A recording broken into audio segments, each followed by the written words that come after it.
안녕하세요. 신나는 디 신디입니다. 오늘은 비급여에 대해서 공부를 한번 해보도록 하겠습니다. 비급여는요, 환자 본인 부담금이 발생하는 진료입니다.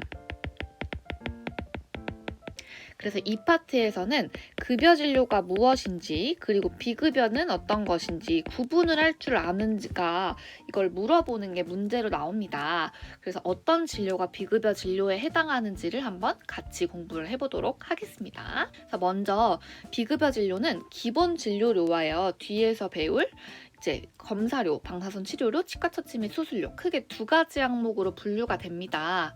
그래서 먼저 기본 진료료에는 치태 조절 교육이 있습니다. 치태 조절 교육은 치과 의사나 치과 위생사 선생님들의 교육을 할 수 있고 평생 한 번만 산정이 가능합니다. 근데 이 1회에는 반복 교육 및 추후 관리가 포함되어 있습니다. 그래서 이 교육을 한 거는 별도의 공간에서 계획된 프로그램에 의해서 시행을 해야 되고 교육을 하기 전에 동의서를 작성을 하고 이런 식으로 그 교육을 진행을 했다. 진료기록부에 작성을 하시면 됩니다. 근데 이 치태 조절 교육 같은 경우는 소아 환자처럼 이제 소통이 어려운 아니면은 뭔가 보호자에게 교육을 해야 되는 경우가 있어요.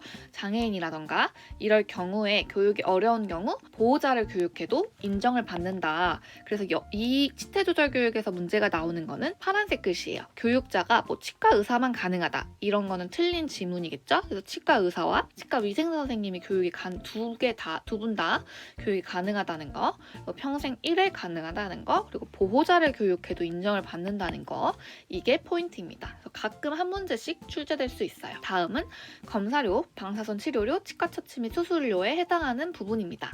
그래서 먼저 치아 검사입니다. 그래서 한 번씩 읽어보시면 좋을 것 같은데요. 보시면은 교합 음도 검사입니다. 첫 번째로 교합 음도 검사는요, 이제 그 헷갈릴 수 있는 게 급여 진료 부분에서 이거는 급여입니다. 교합 음도, 교합의 그 소리를 들어보는 거는 비급여로 받아야 되지만 급여 검사에서는요, 개폐구 검사와 아니면은 2급에 나오는 부분이긴 하지만 관절 음도 검사가 있어요. 이것은 급여 진료예요. 그래서 이름이 좀 비슷하지만 교합 음도 검사는 비급여라는 거 알고 계시면 되시고, 아니면은 뭐 충치와 관련된 치아 오식 활성 검사, 아니면 타액 검사, 아니면은 뭐 구취 측정 이런 거에 대해서는 지금 기능에 크게 사는데 지장이 없는 검사들 같은 경우는 비급여로 받으셔야 됩니다. 다음 영상 진단 및 방사선 치료인데요. 규격화 치근단 사진 공제술이라는 게 있습니다. 지금은 엑스레이 기술이 많이 이제 발달이 돼서 지금은 거의 찾아볼 수 없지만 예전에 많이 촬영을 하던 걸로 미세한 변화를 관찰할 수 있기 때문에 요 검사를 시행했었어요. 시간차를 두고 촬영한 2장의 방사선 사진을 중첩시키는 그런 방법인데요. 지금은 거의 사용하지 않는다. 이런 게 있다 정도만 아시면 될 것 같습니다. 다음은 치아 질환 처치입니다.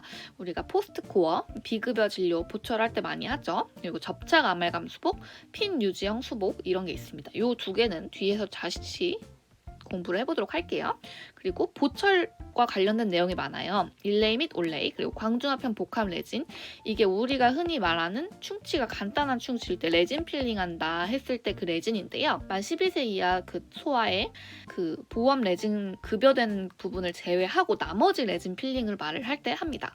그리고 광중합형 GI는 비급여입니다. 그런데 우리가 쓰는 서비컬 같은 거 떼울 때 GI로 하는 거는요, 광중합형이 아니고 자가중합형입니다.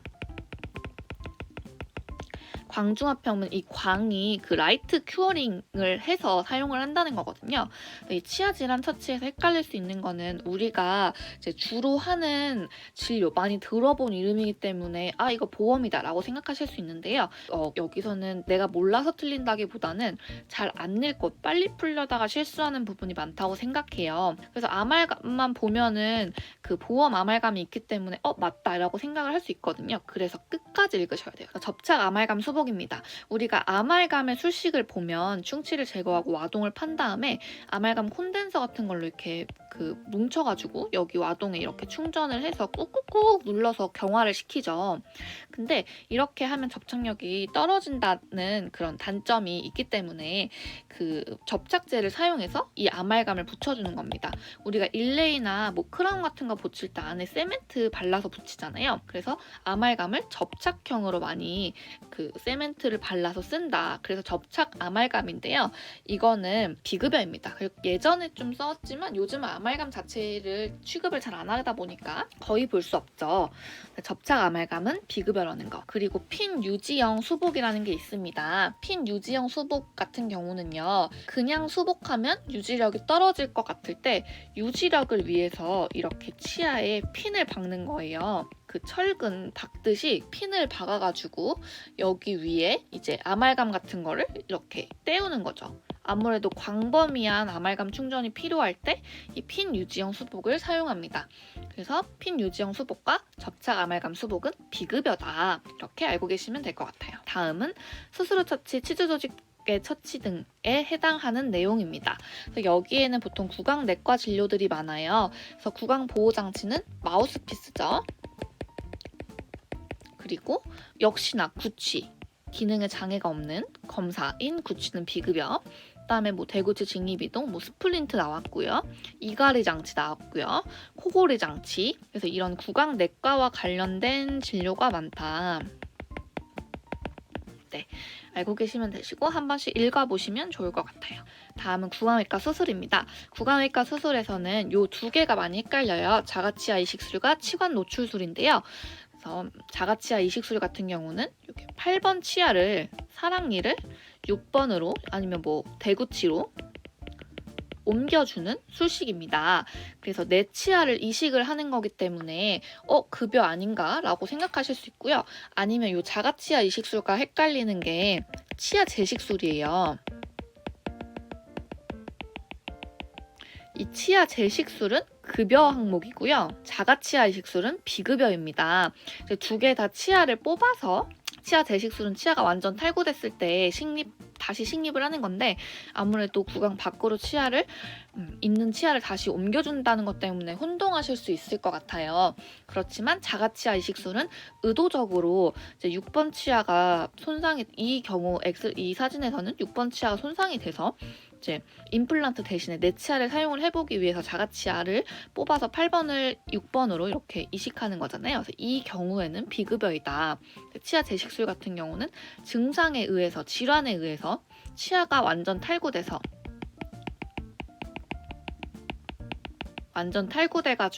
다시 제자리에 식립하고 뭐 그 고정술 해주고 신경치료해서 하는 거잖아요. 그래서 목적이 다르다. 목적이 다르기 때문에 자가치아 이식술은 비급여입니다.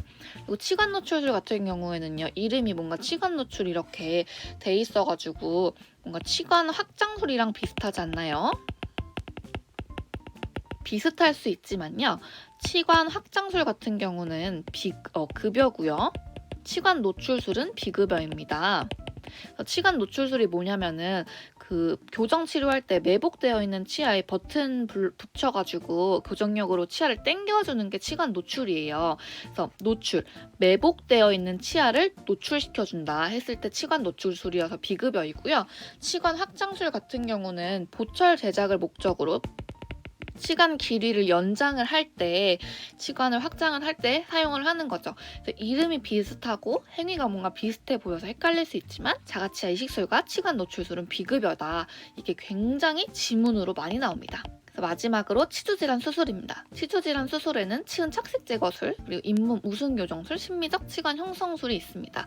그래서 잇몸이 뭐 흡연이라던가 이런 원인으로 너무 까매지신 분들은 이 잇몸을 마취를 한 다음에 치은을 착색을 제거하는 수술이 있는데요. 일일이 다 나이프로 긁어내시더라고요. 저도 딱 한 번 봤는데 이런 심미적인 목적으로 잇몸 우승 교정술도 심미 목적으로 시행을 하는 거잖아요. 심미적 치관 형성술도 심미가 들어가고요.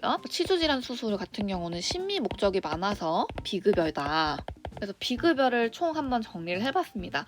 어떨 경우에 나라에서 비급여로 이건 환자 본인 부담금을 받아라 라고 인정을 해주냐면요. 업무 또는 일상생활에 지장이 없을 경우, 기능 개선 목적이 아닌 심미적인 이유에 의해서, 아니면 예방진료, 일단 스케일링도요. 저 스케일링 받고 싶어요. 이렇게 원하시는 스케일링은 사실 그 보험 스케일링으로 해주시면 안 되시고 뭔가 잇몸에 염증이 있다거나 문제가 있었을 때는 보험 스케일링이 가능합니다. 그래서 본인 희망에 의한 건강검진이라던가 아니면 구취와 관련된 구취 검사라던가 아니면 치아 우식 예방을 해주는 불소라던가 아니면 치아 우식의 원인이 되는 타액 검사라던가 타액 점조도 타액 pH 검사 이런 치아 우식 활성 검사 이런 것과 관련된 거는 비급여다. 그리고 MTA 재료입니다. 이 MTA 재료는 신경치료 할 때 사용을 하는 재료이죠. 그래서 이게 지문으로 참 많이 나오는데요. 비급여로 받아도 된다라고 인정을 해준 항목이 MTA입니다. MTA는 비급여 항목이다라는 거 기억해 주시면 됩니다. 그래서 예상 문제 알아볼 건데요. 여기서는 산정 기준이 많이 나옵니다. 그래서 결국은 급여 진료와 비급여 진료를 구분을 하실 수 있어야 돼요. 그래서 이 급여 진료의 예시로 많이 나오는 게 EPT 검사요. 전기치수 반응 검사를 그냥 기본 진료 또는 비급여 진료라고 생각을 하시는 분이 많더라고요. 아니면은 치아 동요도 검사도 있을 수 있고요. 그다음에 아까 악관절 관련해서 개폐구 검사 있었죠. 아니면 또 치수 온도 검사. 이게 뭐냐면은 그 리도카인에다가 그 물이랑 이렇게 실크 넣어가지고 그 얼리면은 요 실크 잡아당기면은 그 얼음이 이렇게 달랑달랑 달려 있잖아요. 그래서 이걸 물어보세요 이렇게 해서 검사를 하는 건데요. 이런 거 관련된 것은 모두 기본 진료입니다. 그래서 EPT 검사는 보험 진료이고 치아 동요도 검사, 개폐구 검사, 치수 온도 검사는 기본 진료입니다. 그래서 급여와 비급여 진료를 구분하는 문제가 많이 나오니까 기준을 잡아주시면 좋을 것 같아요. 비급여는 심미, 그리고 기능에 문제가 없는 경우, 치료 목적이 아닌 예방 차원이다. 이런 목적은 모두 비급여다. 이것을 알고 계시면 좋을 것 같아요. 그래서 오늘 제가 준비한 내용은 여기까지고요. 궁금하신 사항 있으시면 언제든지 댓글로 달아주세요. 그럼 다음 영상에서 볼게요. 안녕!